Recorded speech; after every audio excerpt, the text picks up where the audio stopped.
vous retrouver sur la chaîne de Bonheurs Anonymes pour poursuivre nos rencontres de mentors morbihanais. Nous sommes heureux aujourd'hui d'accueillir Anne Rosset-Stéphan, praticienne en neurofeedback qui habite à Sarzeau. Et réussir sa vie pour elle, c'est relier son savoir-être et son savoir-faire. Bonjour Anne, bienvenue à toi. Bonjour Sandrine, merci pour ton invitation. Anne, qui es-tu, dis-nous? Alors, qui je suis? Je suis une personne qui travaille donc sur Sarzeau en neurofeedback, ce qui est en fait un entraînement cérébral. Voilà, je suis maman d'un garçon qui aujourd'hui est adolescent et voilà. Dis-nous, Anne, merci pour cette présentation. Quand tu avais 16 ans, comment est-ce que tu voyais ton avenir, toi? Mon avenir. Alors, mon avenir, je le voyais pas vraiment. Parce que je me suis souvent sentie en décalage et du coup, j'étais pas forcément bien dans ma vie, quoi, entre guillemets. Maintenant, il y a une chose où j'étais sûre, c'est que je ferais un travail qui me plairait et j'aurais une vie qui me plairait. Ça, c'est des promesses, enfin, c'est deux promesses que je me suis faites quand j'étais ado. Et voilà. Ensuite, par rapport à mon avenir, on va dire, de lycéen à cette époque-là, je le voyais plus dans l'aide quand même, l'aide à la personne. Mais alors, très large, quoi. Ça pouvait être de ergothérapeute à infirmier, à voilà. Hmm. Et je suis partie complètement dans autre chose après. Alors, dis-nous, Anne, qu'est-ce que tu aimes dans la vie? Qu'est-ce qui te rend heureuse, toi? Ce que j'aime dans la vie, ben tout, en fait, j'aime ma vie avec les expériences, avec voilà, les bonheurs que j'ai pu rencontrer. Euh, j'aime bien les gens, j'aime bien la nature, j'aime beaucoup l'art, j'aime beaucoup la créativité, la peinture, la lecture, la spiritualité, dans le sens très large du terme. Voilà, avec un travail sur moi-même qui me permet d'aimer la vie à 100%, quoi. Du coup, Anne, est-ce qu'il a existé durant ton existence un obstacle ou des épreuves en particulier qui ont pu t'aider à avancer dans ta vie? Oui, il y en a eu plusieurs, mais les plus grandes épreuves, on va dire, ou les plus grands obstacles ont été plutôt le jugement des autres et le regard des autres, ce qui nourrit l'ego. Et souvent, on nage un peu à contre-courant, mais on est sûr de nous, donc du coup, on avance encore mieux en fait. On a souvent des détracteurs, on va dire, des gens qui nous disent des choses qu'on ne veut pas entendre, mais qui pour eux sont réelles et, et- et voilà quoi. Donc parfois, ça nous fait avancer. Ça nous fait avancer et ça nous fait nous prouver à nous-mêmes que ce qu'on a envie de faire, ce qu'on rêve de faire ou tout ce qu'on met en place, eh ben, ça peut aboutir. Je suis désolée, mais c'est quand même passionnant ce que tu dis et moi j'ai bien envie de creuser. Qu'est-ce qui a pu t'aider, toi, à essayer de vaincre le regard des autres, justement, parce que c'est une question que tout le monde se pose. Comment est-ce qu'on fait pour arriver à passer outre ce regard et ce jugement des autres? Quelle est ton expérience, toi? Comment tu as fait? Je dirais que j'ai toujours eu un côté donc spirituel et pour avoir lu différentes Bibles, euh, le Coran aussi, tout ce qui est les livres de Gounel ou de Frédéric Lenoir, qui sont quand même, qui font beaucoup de choses, enfin, qui aident à faire des introspections et sur soi et du coup, ouais, le fait de réfléchir à comment nous, on fonctionne, mais à l'intérieur de nous, pas aux yeux des autres, ça peut nous permettre d'avancer et de mieux se connaître et de savoir où sont nos limites, vers où on veut aller. Et ouais, c'est l'intuition aussi qui peut aider, quoi. Et c'est vrai que quand on enlève, enfin, quand on arrive à se libérer du regard des autres ou du jugement des autres, eh ben on avance coûte que coûte et on fait ce qu'on aime et peu importe, voilà, si, si ça déplaît à quelqu'un, quoi, en fait. Donc, ce que tu On n'a pas de compte à rendre aux gens, en fait. Donc, à partir de là, on a juste des comptes à rendre à nous-mêmes. D'accord, donc ce que tu nous préconises, c'est d'avoir une ouverture très large de lecture, d'expériences et de témoignages, et voilà, de bien ancrer dans notre esprit qu'on a de compte à rendre à personne à part à soi-même. Ouais, c'est ça. Mm. Ok. Alors, du coup, pour toi, Anne, c'est quoi réussir? Qu'est-ce qu'il faut faire pour réussir sa vie? Pour réussir la vie, ben, faut croire en soi, faut cultiver l'optimisme, savoir qu'il y a rien, enfin que l'impermanence, pardon, existe, par exemple, ça permet de savoir qu'on n'est pas figé, en fait, que on sait qu'on a un libre arbitre, donc on fait des choix. Et d'ailleurs, quand certaines personnes disent que ils ne font pas de choix, ils subissent. C'est aussi un choix, le fait de ne pas choisir. Voilà. C'est, donc après, ça dépend, euh, ça dépend de comment, qui veut mener la barque, en fait, la barque de la vie de la personne, si c'est elle-même ou si c'est les autres. Alors, on va parler un petit peu de ton activité. Quel sentiment te procure le fait d'accompagner les personnes? Alors, tu vas pouvoir nous expliquer un petit peu en quoi ça consiste, mais aussi nous parler de ce que ça te fait, toi, intérieurement. Qu'est-ce que ça te fait de pouvoir accompagner les gens, les soulager dans leurs maux? Qu'est-ce que ça te procure, toi? Un bien fou, voir les gens qui arrivent la première fois à être décomposés, dépressifs, en burn-out, voilà, être submergé par le quotidien, où la moindre petite goutte d'eau va prendre une ampleur phénoménale, et les voir au bout de quelques séances, après des séances de neurofeedback, aller beaucoup mieux, se retrouver. Certains me disent, j'ai l'impression de me retrouver avec quand j'avais 20 ans, quoi. Donc, avec une énergie, une pêche, c'est assez, c'est bluffant, et en même temps, c'est top. Surtout que la méthode ne vient pas de moi, donc c'est leur cerveau qui fait le travail avec le logiciel sur lequel, bah, voilà, on travaille, quoi. Mais voilà, moi, je suis juste là pour accompagner et pour écouter, et pour voir les changements. Donc voilà. Après, le neurofeedback, qu'est-ce que c'est? Donc, c'est un entraînement cérébral. C'est une méthode qui permet en fait au cerveau de s'optimiser au mieux de son potentiel. Donc, on ne pousse pas le cerveau se corrige tout seul. Et donc, comme le cerveau, c'est le chef d'orchestre du corps humain et qui gère tous les systèmes et les sous-systèmes, que ce soit physiologique, physique, émotionnel, immunitaire, voilà, il gère tout ça. Donc, il régule tout ça. Et est-ce que tu peux nous en dire un peu plus? Comment est-ce que tu procèdes? Comment est-ce que ça se passe? Alors, en fait, la personne est installée dans un fauteuil, confortablement installée, à regarder un film ou à écouter de la musique. Alors, de la musique plutôt assez douce, donc de relaxation, ou du jazz ou du classique, même si parfois le classique, ça peut être assez rythmé. La personne a des capteurs au niveau C3, C4, donc un sur chaque hémisphère du cerveau, plus au niveau des oreilles. Ces capteurs sont reliés à un encodeur. L'encodeur analyse, en fait, enregistre l'activité cérébrale du cerveau. L'encodeur l'envoie au logiciel. Le logiciel l'analyse. Donc, il analyse en fait 256 fois par seconde l'activité du cerveau de la personne. Donc, il voit un peu comment le cerveau fonctionne, comment il régule entre ses neurones excitateurs et les neurones inhibiteurs. Et dès que le cerveau sort de sa zone de confort, le logiciel coupe le son. Et le fait de couper le son, le cerveau se remet au présent et il se corrige.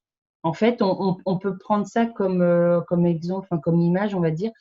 Quand on est sur l'autoroute, On est donc voilà, on conduit. Quand on commence à fatiguer ou à dévier, on va dire, on a les bandes rugueuses qui arrivent et ça nous réveille. Donc ça, en fait, c'est le fait la bande rugueuse, c'est la même chose que la coupure de son.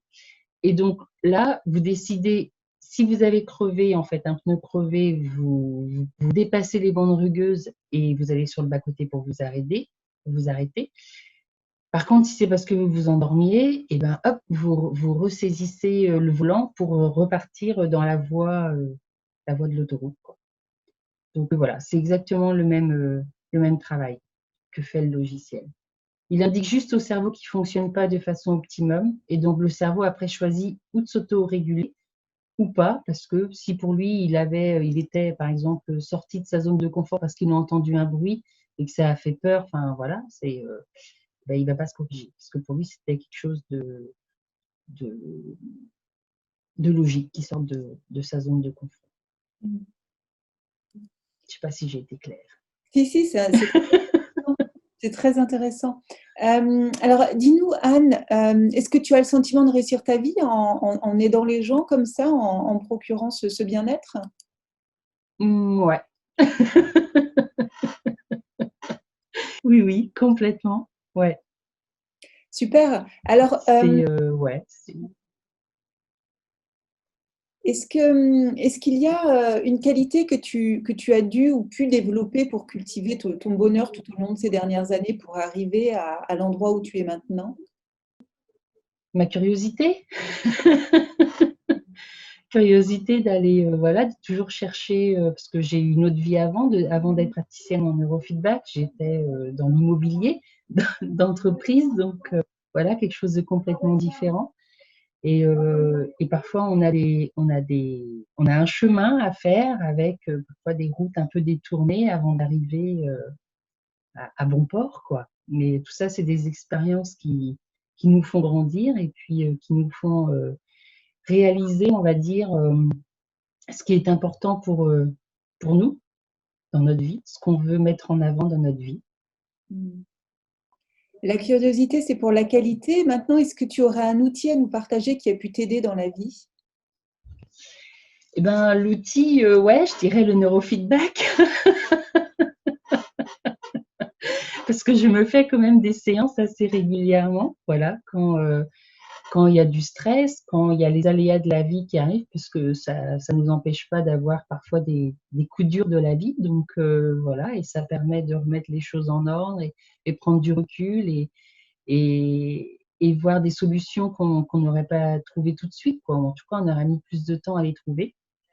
Donc voilà. Alors avant le neurofeedback, je pense que je reste toujours sur ma spiritualité, mais le développement personnel, comme on dit maintenant, parce que ça englobe vraiment tout, hein, enfin ça englobe tout. Moi, je pars du principe que tout ce qui est religion, c'est un mode de vie.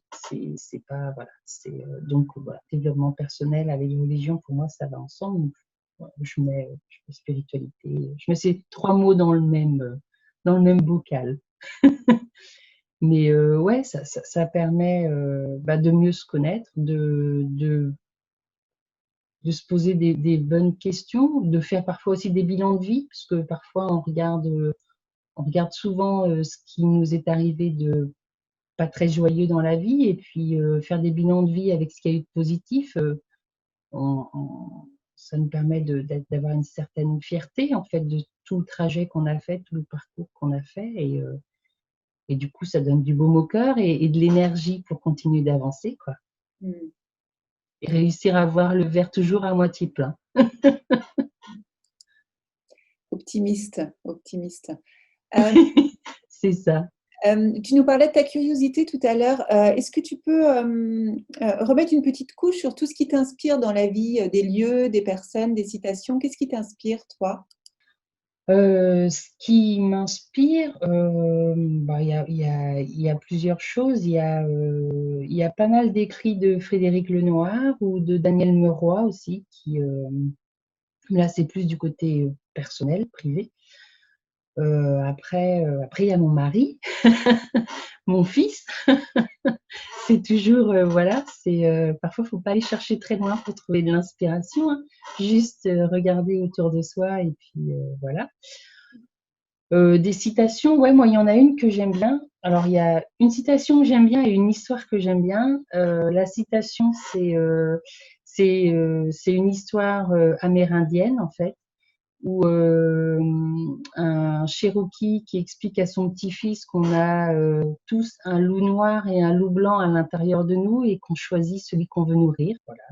Le loup blanc, c'est tout ce qui est qualité, amour, bienveillance, bonté, voilà. Et tout ce qui est loup noir, bah, c'est la colère, la haine, la jalousie, la médisance.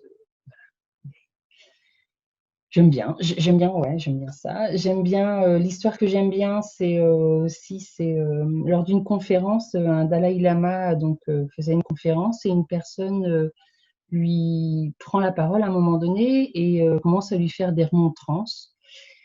Et le Dalai Lama l'arrête dans ses remontrances et il lui pose une question, à savoir si vous offrez un cadeau à une personne, mais que cette personne la refuse, à qui appartient ce cadeau?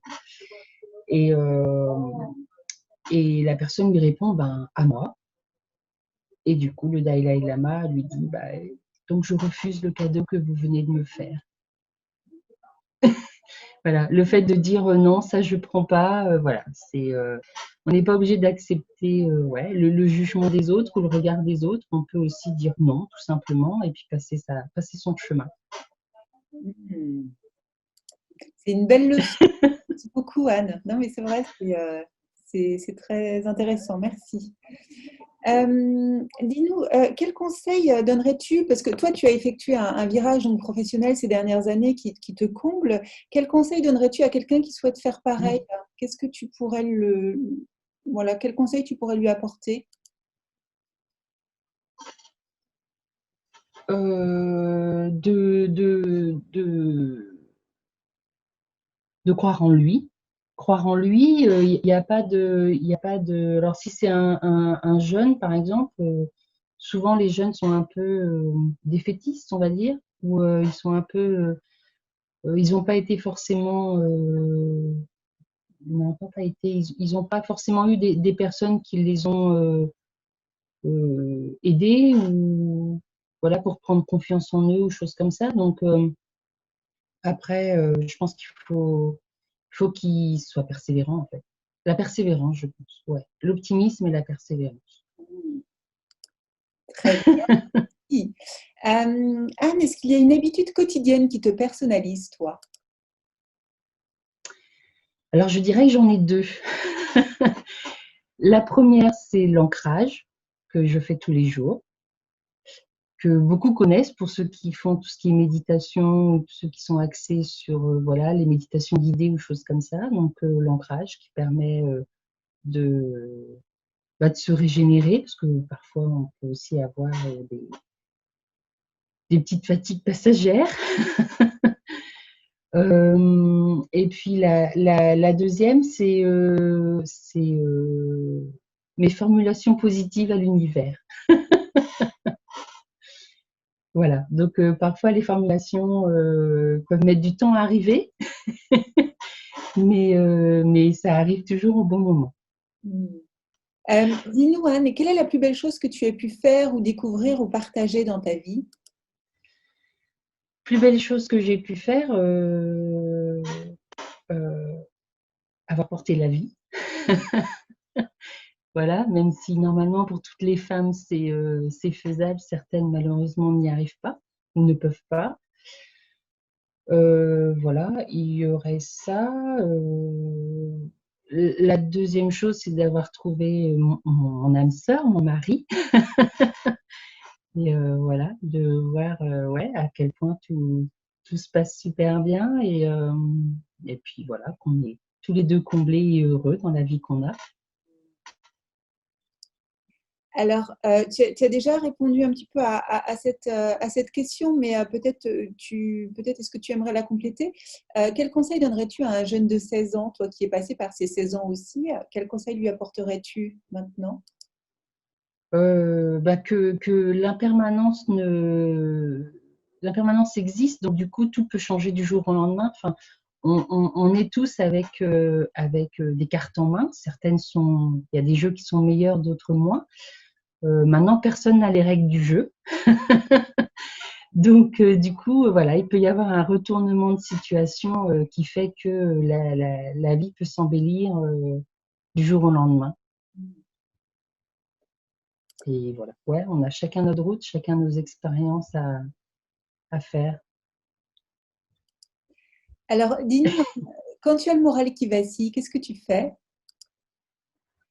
Je peins, je peins, je chante et je me fais des séances de neurofeedback. C'est un beau programme. Tu chantes quoi? Ouais, euh, je, je chante du Mylène Farmer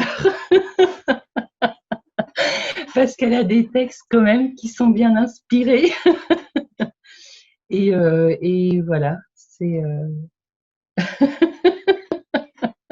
D'ailleurs, quand je peins, j'écoute aussi du Mylène Farmer et du Lindsay Stirling, qui est une violoniste. C'est assez entraînant. Et c'est voilà, ça met une pêche d'enfer. Et puis chanter, ça permet de libérer plein de choses, plein de tensions. C'est pas mal.